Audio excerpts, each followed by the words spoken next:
당신이 해킹당한 이유는 보안이 약해서가 아닙니다. 당신이 착한 사람이기 때문입니다. 2025년 11월 쿠팡에서 3,370만 명의 개인정보가 유출됐습니다. 한국 인구의 3분의 2입니다. 범인은 누구였을까요? 북한 해커? 러시아 조직? 아닙니다. 퇴사한 중국인 직원 한 명이었습니다. 그가 어떻게 그 많은 정보에 접근했을까요? 고도의 해킹 기술? 천만에요. 그는 그냥 회사를 그만둔 뒤에도 접근키를 반납하지 않았을 뿐입니다. 회사는 8개월 동안 몰랐습니다. 이게 2025년 보안의 현실입니다. 기술이 문제가 아닙니다. 사람이 문제입니다. 더 정확히 말하면 사람의 착한 마음이 문제입니다. 2025년 상반기 미국의 한 기업에서 이상한 일이 벌어졌습니다. 화상 면접에 참여한 지원자가 기술 질문에 완벽하게 답변했습니다. 이력서도 훌륭했습니다. 그런데 면접관이 뭔가 이상함을 느꼈습니다. 입 모양이 어색했습니다. 음성이 약간 왜곡됐습니다. 응답에 미묘한 지연이 있었습니다. 추가 조사 결과 충격적인 사실이 밝혀졌습니다. 지원자는 실시간 딥페이크로 생성된 가짜였습니다. FBI와 사이버보안인프라보안국은 경고했습니다. 북한과 연계된 해킹 조직이 원격 근무 문화를 악용해 미국 기업의 위장 취업을 시도하고 있다고요. 불과 몇 달 사이 같은 시도가 2차례 반복됐고 다른 기업들도 유사한 공격을 겪었습니다. 생각해보세요. 당신이 면접관이라면 의심했을까요? 화상으로 면접하는 게 이제 당연한 시대입니다. 지원자가 조금 긴장해서 어색해 보이는 건 자연스럽습니다. 당신은 친절하게 편하게 해주려고 노력했을 겁니다. 바로 그겁니다. 당신의 친절함이 무기가 됩니다. 범죄자들에게요. 2024년 알렙의 보고서에 따르면 스미싱 문자 중 카카오톡을 통한 접근이 39.6%로 가장 높습니다. URL을 통한 공격은 27.3%, 전화 방식이 27.1%입니다. 놀라운 건 뭔지 아세요? SMS를 통한 접근은 고작 1.5%입니다. 왜일까요? 사람들이 문자는 의심하는데 카카오톡은 믿기 때문입니다. 엄마 휴대폰 액정 고장나서 수리 막혔어. 급하게 돈 좀 보내줄 수 있어? 이 메시지가 카카오톡으로 오면 어떻게 하시겠어요? 의심하시겠어요? 아니면 바로 송금하시겠어요? 2023년 7월 텔레그램에서 새로운 수법이 등장했습니다. 공식 계정처럼 위장한 피싱 사이트가 개인정보와 인증번호 입력을 요구했습니다. 계정을 탈취한 뒤 그 계정에 등록된 지인들에게 본인이 보낸 것처럼 피싱 사이트 주소를 전달했습니다. 피해자 입장에서는 속을 수밖에 없습니다. 왜냐하면 실제로 아는 사람의 계정에서 온 메시지니까요. 심리학자 로버트 치알디니는 영향력의 무기에서 6가지 설득의 원리를 제시했습니다. 그중 하나가 사회적 증거입니다. 사람들은 다른 사람들이 하는 행동을 따라하는 경향이 있습니다. 해커들은 이걸 정확히 알고 있습니다. 그래서 아는 사람의 계정을 탈취합니다. 당신이 믿는 사람이 보낸 메시지라면 당신은 의심하지 않습니다. 2024년 2분기 스미싱 공격 유형을 보면 놀랍습니다. 공모주 사칭이 31.8%로 1위입니다. 단기 알바 위장이 18.3%로 2위입니다. 왜 공모주일까요? 왜 단기 알바일까요? 간단합니다. 욕심 때문입니다. 심리학에서 말하는 손실 회피 편향의 역이용입니다. 사람들은 이 기회를 놓치면 손해다라고 생각하면 판단력이 흐려집니다. 청약 대박 종목. 지금 바로 신청하세요. 일당 20만원 단기 알바. 선착순 마감. 이런 메시지를 보면 어떤 생각이 드나요? 진짜면 어떡하지? 다른 사람은 다 하는데. 나만 못하면 어떡하지? 바로 포모입니다. 피어 오브 미싱 아웃. 소외 공포증. 범죄자들은 당신의 포모를 정확히 노립니다. 더 무서운 건 이제는 범죄가 개인화되고 있다는 겁니다. 2025년 에버스핀의 보고서를 보세요. 악성 앱 탐지 건수는 92만 4천 건으로 전년 대비 11% 감소했습니다. 좋은 소식일까요? 천만에요. 보고서는 이를 위협의 고도화로 진단합니다. 왜냐하면 쿠팡, SKT 같은 대형 해킹으로 확보한 실명, 전화번호, 상세 구매 이력 등의 데이터가 해커들에게 확실한 타겟팅을 제공했기 때문입니다. 과거에는 불특정 다수에게 무작위로 공격하는 양적 공세였습니다.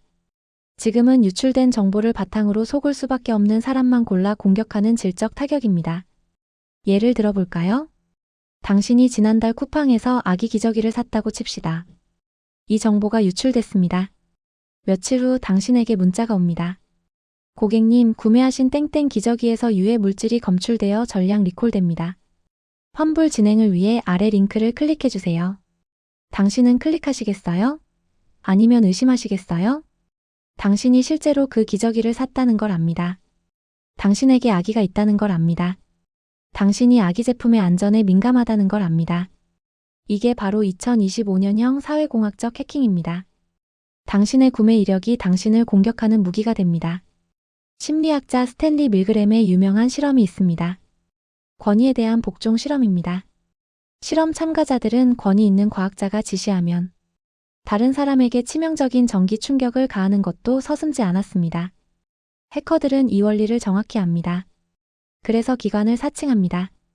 2024년 2분기 통계를 보면 정부 기관 사칭 스미싱 중 환경관리부 사칭이 50.9%, 관세청 사칭이 27.4%, 경찰청 사칭이 15.5%입니다.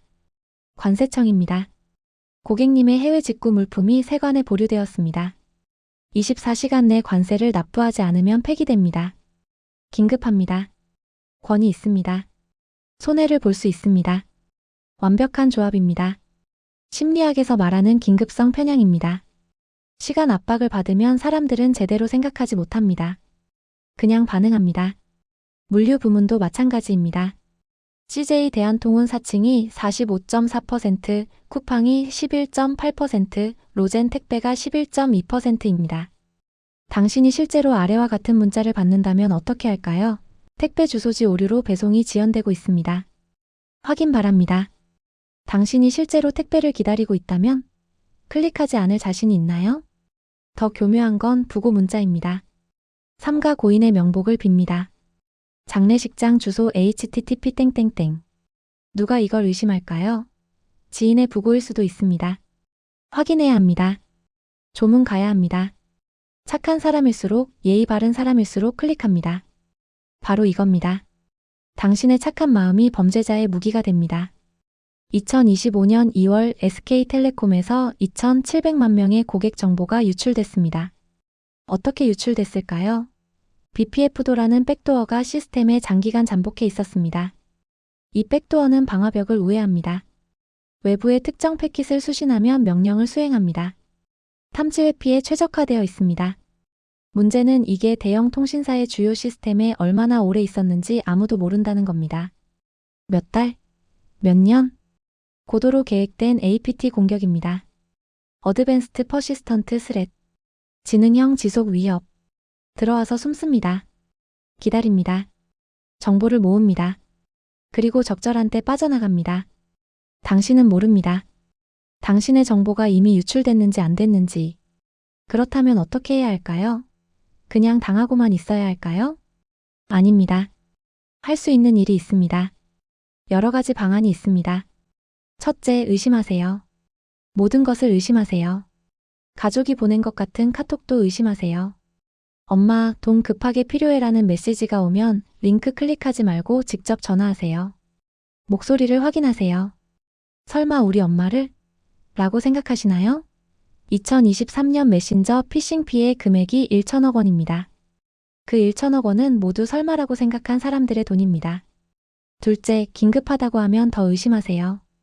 24시간 내 즉시 긴급 마감 임박 같은 단어가 나오면 빨간불입니다. 진짜 긴급한 일은 문자나 카톡으로 오지 않습니다. 전화가 옵니다. 공식 채널로 연락이 옵니다. 셋째, 링크를 함부로 클릭하지 마세요. 2024년 통계를 보면 URL을 통한 공격이 27.3%입니다. 링크를 클릭하는 순간 당신의 폰은 범죄자의 손에 들어갑니다. 택배 조회. 포털에서 직접 검색해서 공식 사이트로 가세요. 은행 업무. 앱을 직접 열어서 하세요. 문자에 있는 링크는 절대 클릭하지 마세요. 넷째, 공식 앱을 설치하세요. 정부기관을 사칭한 가짜 앱이 넘쳐납니다. 2025년 정보 탈취 앱이 전년 대비 47.7% 증가했습니다. 앱은 반드시 공식 스토어에서만 다운로드하세요. 구글 플레이나 앱스토어 외의 출처는 절대 허용하지 마세요. 다섯째, 개인정보를 함부로 입력하지 마세요. 만약에 인증을 위해 주민등록번호를 입력하세요 라고 한다면 이런 요구는 100% 사기입니다. 정상적인 서비스는 이미 당신의 정보를 가지고 있습니다. 다시 물어볼 이유가 없습니다. 여섯째, 이중인증을 설정하세요. 비밀번호가 유출돼도 이중인증이 있으면 안전합니다. 모든 중요한 계정에 2단계 인증을 켜세요. 귀찮아도 하세요. 당신의 돈과 개인정보를 지킬 수 있는 가장 간단한 방법입니다. 일곱째, 정기적으로 비밀번호를 바꾸세요. 쿠팡 유출, SKT 유출, 롯데카드 유출. 2025년 한 해만 해도 수천만 명의 정보가 유출됐습니다. 당신의 정보도 이미 어디선가 팔리고 있을 가능성이 큽니다. 3개월마다 비밀번호를 바꾸세요. 모든 사이트에 같은 비밀번호를 쓰지 마세요. 비밀번호 관리 앱을 사용하세요. 여덟째, 가족과 공유하세요. 특히 부모님께 알려드리세요. 노인층이 가장 취약합니다. 왜냐하면 가장 착하고 가장 예의 바르고 가장 의심을 안 하니까요. 엄마, 요즘 이런 사기가 많대. 내가 돈 급하게 필요하다고 카톡 오면 무조건 전화로 확인해. 이 한마디가 부모님의 노후 자금을 지킬 수 있습니다. 아홉째, 피해를 당했다면 즉시 신고하세요. 112에 전화하세요. 금융감독원 국번 없이 1332에 연락하세요. 빨리 신고할수록 피해 금액을 돌려받을 가능성이 높아집니다. 2023년 11월부터 시행된 통신사기 피해 환급법 개정으로 대면 편취형 보이스피싱 사기도 피해 구제가 가능해졌습니다. 포기하지 마세요. 마지막으로 기억하세요. 당신이 잘못한 게 아닙니다. 해킹당했다고 부끄러워하지 마세요. 사기당했다고 자책하지 마세요. 범죄자들은 수십 년 동안 이 기술을 연마한 전문가들입니다. 심리학, 사회학, 기술을 총동원합니다. 당신은 그냥 평범한 사람입니다. 착한 사람입니다. 그게 잘못이 아닙니다. 심리학자 다니엘 카너먼은 생각에 관한 생각에서 두 가지 사고 시스템을 제시했습니다. 시스템 1은 빠르고 직관적이고 자동적입니다. 시스템 2는 느리고 논리적이고 의식적입니다. 일상생활에서 우리는 대부분 시스템 1로 살아갑니다. 그래야 효율적이니까요. 모든 걸 의심하고 분석하면 하루가 48시간도 모자랍니다. 범죄자들은 이걸 압니다. 그래서 당신의 시스템 1을 공격합니다. 빠르게 반응하게 만듭니다. 생각할 시간을 주지 않습니다. 긴급합니다. 지금 바로 24시간 내. 이런 단어들은 모두 당신의 시스템 1을 끄는 마법의 주문입니다. 대응법은 간단합니다. 의도적으로 시스템 1을 켜세요. 메시지가 오면 10초만 기다리세요. 숨을 깊게 들이쉬세요. 이게 진짜일까? 왜 나한테 왔을까? 확인할 방법은 뭘까? 10초면 됩니다. 10초가 당신의 수백만 원, 수천만 원을 지킬 수 있습니다. 보안 전문가들은 말합니다. 개인정보를 지킨 사람을 찾기가 개인정보를 유출당한 사람보다 더 어렵다고. 슬픈 현실입니다. 하지만 포기할 수는 없습니다. 당신의 착한 마음을 버릴 수는 없습니다. 그게 당신을 사람답게 만드니까요. 대신 그 착한 마음을 지키는 법을 배워야 합니다. 의심은 냉소가 아닙니다. 의심은 지혜입니다. 확인은 불신이 아닙니다. 확인은 책임입니다. 범죄자들은 진화합니다. 딥페이크를 씁니다. AI를 씁니다. 대규모 데이터를 분석합니다. 당신만 노리는 맞춤형 공격을 합니다. 하지만 당신도 진화할 수 있습니다. 배울 수 있습니다. 주의할 수 있습니다. 공유할 수 있습니다. 이 영상을 본 당신은 이제 다릅니다. 공모주 사칭 문자가 와도 의심할 겁니다. 가족이 돈 달라는 카톡을 보내도 전화로 확인할 겁니다. 긴급하다는 메시지를 봐도 10초를 기다릴 겁니다. 그리고 이 정보를 가족과 친구에게 공유할 겁니다. 부모님께 알려드릴 겁니다. 한 사람 한 사람이 깨어 있으면 범죄자들의 공간은 줄어듭니다. 당신의 착한 마음은 당신의 약점이 아닙니다. 당신의 강점입니다. 단지 그걸 지키는 방법을 알아야 합니다. 오늘 영상이 도움이 되셨다면 좋아요 버튼을 눌러주세요. 더 많은 사람들이 이 정보를 알아야 합니다. 구독과 알림 설정으로 최신 보안 정보를 계속 받아보세요. 그리고 댓글로 알려주세요. 여러분은 어떤 사기 문자를 받으셨나요? 어떻게 대응하셨나요? 서로의 경험을 공유하면 우리 모두 더 안전해집니다. 당신의 착한 마음, 범죄자의 무기가 아니라 세상을 더 좋게 만드는 힘이 되길 바랍니다. 다음 영상에서 만나요. 그때까지 조심하세요. 하지만 두려워하지는 마세요. 지금까지 마인드 아카이브였습니다. 시청해주셔서 감사합니다.